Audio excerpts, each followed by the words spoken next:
Hello, in this video I am going to show you the third version of a rose ground using the rose ground pins. As you can see, I've pushed down the pins for the 8 thread amur, and you can now see what it looks like. I haven't played with trying to get my threads back together, so you can see here what they look like when you have one bobbin of one colour and one bobbin of another colour. So that's quite an interesting design feature if you wanted to use that.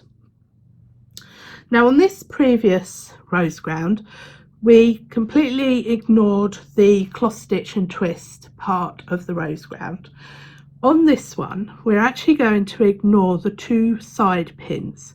So if you want to, before you cover your prick in with blue plastic, you could Tipp-Ex them out, so you don't have this pin or this pin, you just have the top and the bottom. But it still uses the same grid that a rose ground does, it's just that we just ignore the side pins. So I've got my 4 pairs still, 2 on the left, 2 on the right.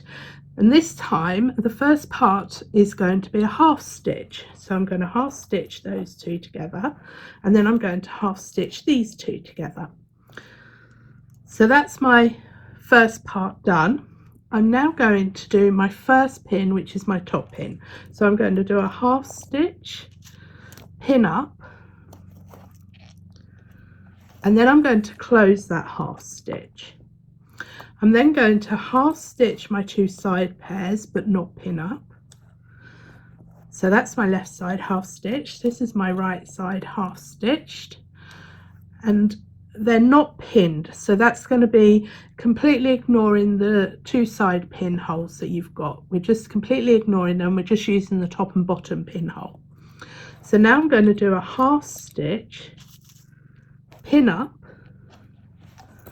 close that with a half stitch, and so that's my pins done. And I'm then going to half stitch my 2 left and half stitch my 2 right. So that's my first one done. So I'm then I'm going down this direction, so I'm going to move those across, bring in my next 2. So first thing I'm going to do is half stitch, put the half stitches on. Well, this pair already has the half stitch, so I'm just going to half stitch that one. I'm then going to half stitch the 2 middle pairs, pin up into that top pinhole and close that with a half stitch. I'm then going to half stitch the 2 sides, that's the left hand side, half stitch the 2 right hand side, and again I'm completely ignoring those side pins.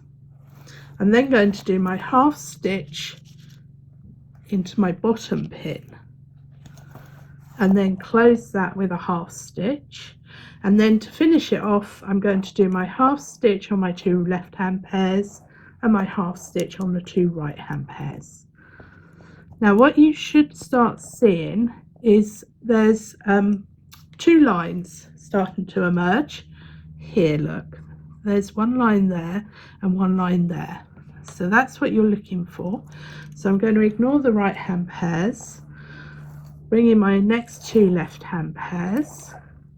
So my half stitch is already on my right hand pairs, so I'm going to half stitch my 2 left, then I'm going to half stitch, pin up, so into my top pinhole, close that with a half stitch, then I'm going to half stitch the left hand side but no pin, half stitch the 2 right hand side and no pin, then I'm going to half stitch my 2 middle pairs again, pin up in the bottom pinhole and close with a half stitch. Then the final part is to half stitch my 2 left and half stitch my 2 right, and you should now really see those 2 lines running down. Just bear in mind that it's not all completely tensioned up and you're dealing with half stitch, which makes it all a little bit loose. So now I'm going back up to the top. So as you can see, we're still using exactly the same pricking for a rose ground that we did originally, but because we're just ignoring the 2 side pins, we can do this type of rose ground on this pricking. So I've got my 2 left hand sides and they're already half stitched. got my two right hand side and they need a half stitch. So then I can start with my pins. So that's half stitch, pin, close that with a half stitch my two left but don't pin, half stitch my two right but don't pin, then half stitch my two middle again, pin up and close with a half stitch. Then I need to put my half stitch on my two left and my half stitch on my two right. So now I can do my middle one. So my two left have got a half stitch, my two right have got a half stitch. So, and it's always worth just giving it a customary glance because that bobbin muddler does tend to get around quite a bit. So we can go straight into our pins. So I'm half stitching the two middle pairs, half stitch in the left but no pin, half stitch in the right but no pin, then I'm half stitching the middle two again, pinning up in the bottom pin, closing with a half stitch, then I'm going to half stitch the two left and half stitch the two right. And you should now be able to see there's two lines coming down this side and there's two lines coming down that side. So I'm just going to shorten this bobbin. So even though we have a pricking for a rose ground, that doesn't mean you have to just stay with the traditional rose ground. As you can see, we've used exactly the same pricking for all three of these, and we have got three completely different looks. So here's my next pair, left hand pair's already got my half stitch on, so I'm good to go. Half stitch, pin up, close with a half stitch my two left, half stitch my two right but don't pin up, we don't need pins on those, then half stitch,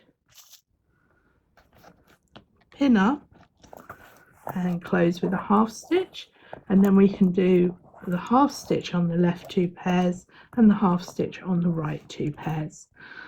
And now you can definitely see my two lines running down.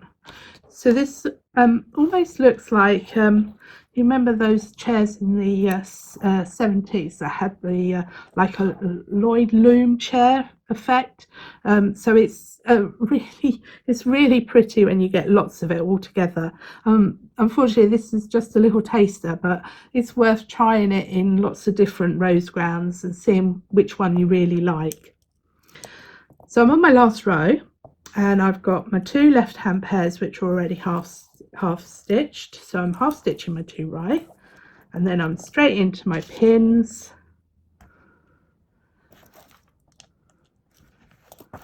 close that up with a half stitch my two left but no pins, half stitch my two rights, half stitch your two middles again, pin up, close with a half stitch, and then finish with a half stitch on both of the left and the right pairs.